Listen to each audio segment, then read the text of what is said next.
सरग शशी पड़ी खसी तो घर आजिलो उठी हसी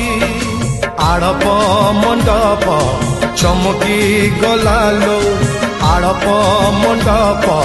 चमकी गलालो दांडरे डाहुक डाक देलणी